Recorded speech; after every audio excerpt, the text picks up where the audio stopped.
Hello दोस्तों, तो आज का हमारा टॉपिक है hydraulic gradient line and total energy line. देखिए, जब भी पाइप में कोई भी फ्लूइड फ्लो होता है तो उसमें अलग अलग एनर्जीज होती हैं। जैसे कि हमें बर्नौलीज थ्योरम समझाती है, तो तीन एनर्जी होती है, प्रेशर एनर्जी, पोटेंशियल एनर्जी और काइनेटिक एनर्जी। वो तीनों एनर्जी होती है। अब हमारे पास एक मान लेते हैं कि यहां पे एक पाइप है, तो स्टार्ट करता हूं मैं यहां से। एक पाइप है हमारे पास,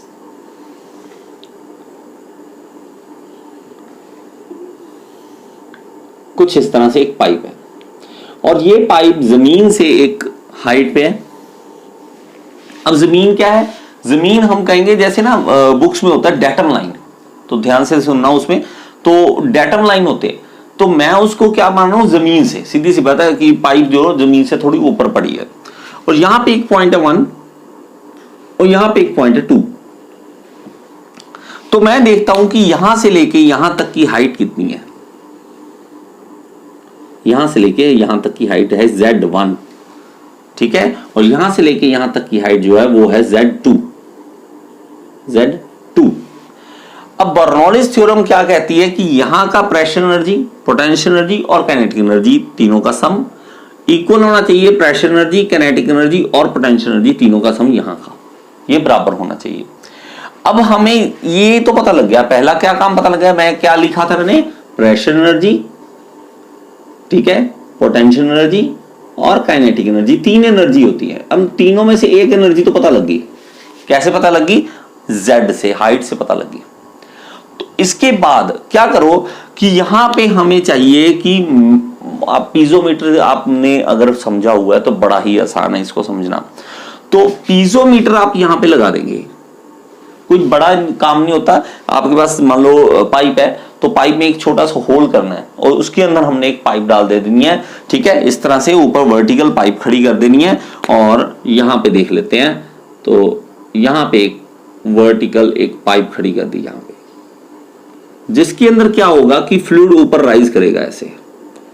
यहां पे फ्लूइड चल रहा है, देखो यहां पे चल रहा था यहां पे, और ये पाइप जो है वो मैं दिखा देता हूं यहां पे दिखाने के लिए है, क्योंकि ये सब कुछ जो लेना होता है ना वो सेंटर लाइन से लेना होता है। ये सेंटर लाइन है, ये सेंटर लाइन होता है। तो सेंटर लाइन से मैं दिखा देता हूं कि फ्लूइड राइज हो रहा है, और ये ऊपर जाके H1 हाइट तक यहां तक जा रहा है, H1 हाइट तक जा रहा है। अब ये H1 हाइट जो दे रहा है, ये क्या दे रहा है? वो दे रहा है प्रेशर एनर्जी। अब प्रेशर एनर्जी मेरे भाई फॉर्मूले से निकल सकती है, रो जी H1। रो है डेंसिटी, जी है एक्सेलरेशन ड्यू टू ग्रेविटी, और H1 क्या है? इसकी हाइट जो कॉलम में राइज होगी, ठीक है। दो एनर्जी आ गई, प्रेशर एनर्जी भी आ गई और पोटेंशियल एनर्जी भी आ गई। अब इसी तरह मेरा यहां पे भी होगा, इसी तरह मैं यहां पे भी एक पाइप लगा दूंगा, ठीक है, यहां पे भी एक पाइप लगा दूंगा। लेकिन इसमें जो हाइट राइज होगी वो थोड़ी कम होगी। कारण क्या है? इसका कारण यह है कि यहां पे जाके फ्रिक्शन के कारण हेड लॉस होगा। अब जब भी पाइप में पानी फ्लो करेगा तो वो क्या करेगा? फ्रिक्शन होगा, घर्षण होगा, उसके कारण उसकी एनर्जी में लॉस होगा। वो एनर्जी का लॉस हमें कहां दिखता है? प्रेशर एनर्जी के लॉस में दिखता है। यहां पे कि प्रेशर एनर्जी का लॉस हो रहा है, देखो इस तरह से। यहां पे H1 हाइट थी, यहां कम होगी, इसकी प्रेशर की हाइट कम होगी, और यहां पे जो हाइट रहेगी वो रहेगी H2। मान लेते हैं यहां पे H2 है। अब जब आप इन दोनों पॉइंट्स को इस तरह से, अपर पॉइंट्स को जोड़ते हो, इस तरह से जोड़ देते हो, तो इसका अब नाम रखा गया, ठीक है, नामकरण करना था, तो ये नाम रखा गया, इसका नाम रखा गया हाइड्रोलिक ग्रेडियंट लाइन। अब ग्रेडियंट क्यों? कि इस ग्रेडियंट से पता लगना है कि एनर्जी कहां जाके खत्म हो जाएगी। बात समझ रहे हो? क्यों? क्योंकि मैंने एक देखो आपको मेजर लॉसेस, जैसे मैंने फ्रिक्शन के लॉस में समझाया हुआ है, ये चीज दोबारा यहां पे बताता हूं। देखिए, मैंने यहां पे पंप लगाया, पंप से एनर्जी दे दी कि चल भाई फ्लूइड चल। अब फ्रिक्शन के कारण लॉस होता गया, और धीरे धीरे लॉस होके देखिए ये ग्रेडियंट कहां जाके खत्म होगा? देखो ये जाके खत्म हो जाएगा मेरा यहां पे जाके खत्म हो जाएगा। तो ये लाइन कहीं ना कहीं सेंटर लाइन से मीट करेगी, ये वाली लाइन। वहां पे जाके हमें पता लग गया कि इसकी एनर्जी खत्म हो चुकी है, एक और पंप चाहिए इसको अब। तो हाइड्रोलिक ग्रेडियंट लाइन हमें एग्जैक्ट बता देती है कि हमारे लॉसेस कहां कितने ज्यादा हो रहे हैं, और उस लॉसेस के कारण कहां जाके पानी की एनर्जी खत्म हो जाएगी और उससे दोबारा से एनर्जी की जरूरत पड़ेगी, मतलब पंप हाउस की दोबारा जरूरत पड़ेगी। ठीक है, चाहे वो आप 10 किलोमीटर 20 किलोमीटर जहां जाके आपकी एनर्जी खत्म हो जाएगी, हमें पंप वहां पे लगाना पड़ेगा। तो ये हो जाती है हमारे पास हाइड्रोलिक ग्रेडियंट लाइन। अब तीसरी चीज इसमें रहेगी जो वो है कि एक और एनर्जी रहेगी, कौन सी? Kinetic energy. जब हम इसमें काइनेटिक एनर्जी भी जोड़ देते हैं, यहां की काइनेटिक एनर्जी, अब देखो एक चीज इसमें समझने वाली है, यहां पे एरिया कोई चेंज नहीं हुआ, एरिया नहीं चेंज हुआ तो काइनेटिक एनर्जी भी चेंज नहीं हो रही है यहां पे। तो मैं दोनों की सेम एनर्जी दिखा रहा हूं, यहां पे भी यहां पे भी।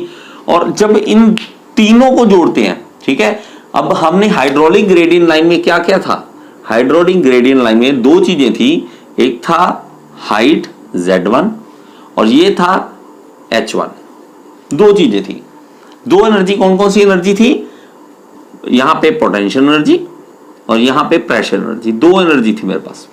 लेकिन जब मैं तीसरी एनर्जी को भी जोड़ देता हूं, इस तरह से लाइन बना देता हूं, और ये सब थ्योरेटिकल बातें हैं, ठीक है, थ्योरेटिकल है, हम पहले करते हैं ये सारा कुछ।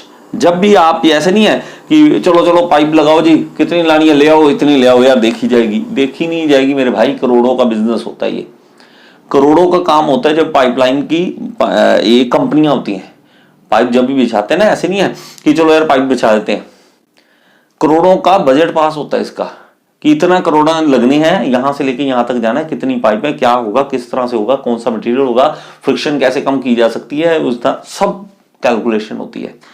तो ये जो लाइनें हैं, ये सारा कुछ पे टेबल पे पहले बनाया जाता है।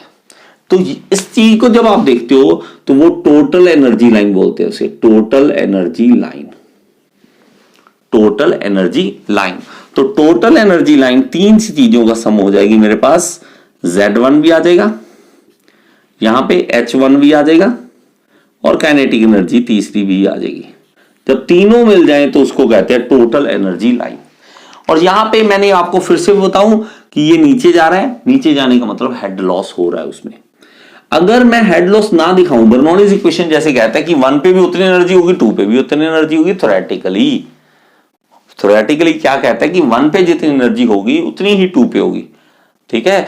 तो मैं अगर ऐसा बना दूं, कहता ना जी मेरी तो 1 पे भी उतनी एनर्जी है और 2 पे भी उतनी एनर्जी है, यहां पे 2 पे भी उतनी एनर्जी है। अगर ये लाइन ऐसी सीधी हो तो उसको कहते हैं कि total energy line without friction, friction नहीं है जिसमें, ठीक है। और ये कौन सी लाइन है? Total energy line with friction, ठीक है। फ्रिक्शन जब कंसिडरेशन करेंगे इसमें, लॉसेस करेंगे इसमें, ठीक है, तो ये वाला लाइन, जब लॉसेस कंसिडर नहीं करेंगे ये लाइन, तो इसका मतलब क्या है कि यहां से लेके यहां तक का जो लाइन या डिस्टेंस है, ये है जो वो हेड लॉस है। ये हेड लॉस कम करना होता है, ये जितना कम होगा उतना हमें फायदा मिलने वाला है, ठीक है। क्यों? क्योंकि हेड लॉस सीधी सी बात है मेरे भाई, जितना कम होगा तो इंक्लाइन लाइन कम होगी, धीरे धीरे धीरे नीचे जाएगा, उसमें एनर्जी कम धीरे धीरे होगी, ठीक है।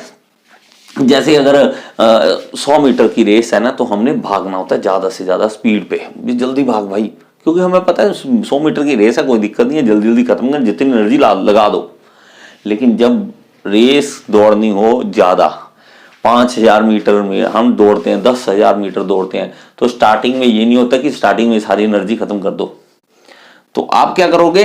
एनर्जी का लॉस कम रखो मेरे भाई, जितनी एनर्जी का लॉस कम रखोगे पानी उतनी दूर जाएगा।